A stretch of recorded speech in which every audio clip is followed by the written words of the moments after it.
Is here to talk about the fires, right? No, up north? Severe weather awareness. Severe weather awareness. Is that right? Week. Well, I guess there's no. I don't know. Now. Yes. Yeah. Severe heat weather dangers. awareness week. Yeah. So heat dangers. So all week long they have what's called severe weather awareness week. So you're aware of what the dangers are that we face. Today one is heat.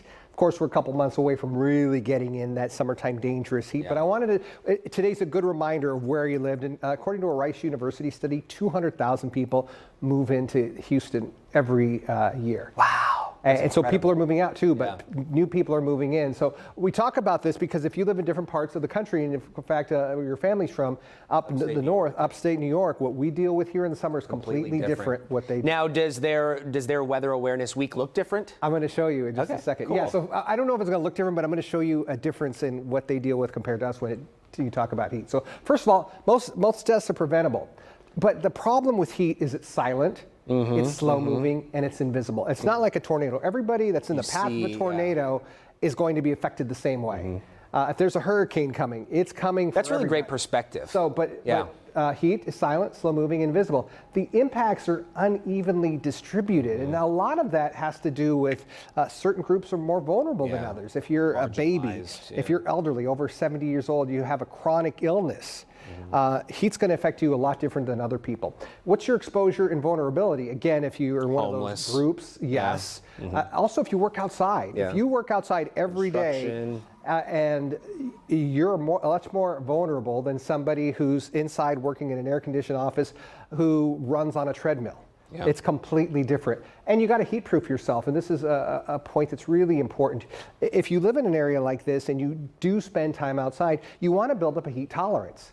And so we have a different tolerance than people in upstate New York, but you also want to build up a tolerance. If you ever notice when we do these stories about these tragic stories of football players who died, it's always the beginning of practice. It's always when the season starts because their body's not used to the heat just yet.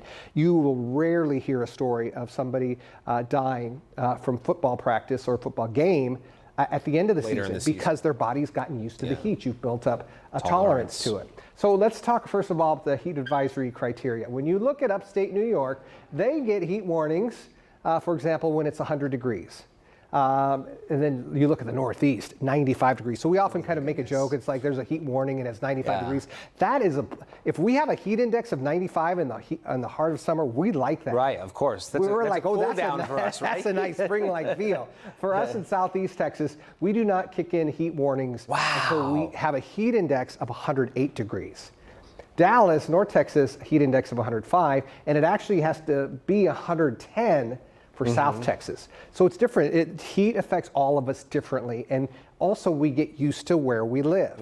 And that's a really important I don't know. That heat is just so hard to get used to. I remember last summer, how many days did we spend in the triple digits? And how many days did we have heat warnings? I mean, literally, I mean, it was almost like 2 months straight. That's wild. And what happens is it ends up just being static. You don't really hear, but it's really key that you do have to listen to these warnings because you can have heat exhaustion, and then the difference is that can very easily turn to heat stroke. So here are some of the signs we're talking about. But first of all, the big difference is heat stroke. You just never want to head into this territory because that's what kills you.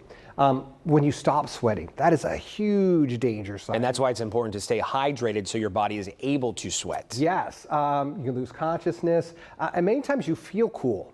That's a big danger sign. So a big difference between heat exhaustion and heat stroke. And so you got to call 911 when you enter this criteria. But otherwise, you just got to immediately take action. Because you don't ever want to even get to this point. Because once you get to this point, it's really easy to get to this point. Let me show you also what happens for us. Where we live, we have heat and humidity. If you live, for example, on the West Coast where you can deal with heat, you can still have a 100+ degree temperature. The difference is it's a much drier heat. So first of all, our bodies like to stay near 98.6 degrees. That's our wheelhouse. We're healthy there. But when our body temperature rises, sweat is released from our skin.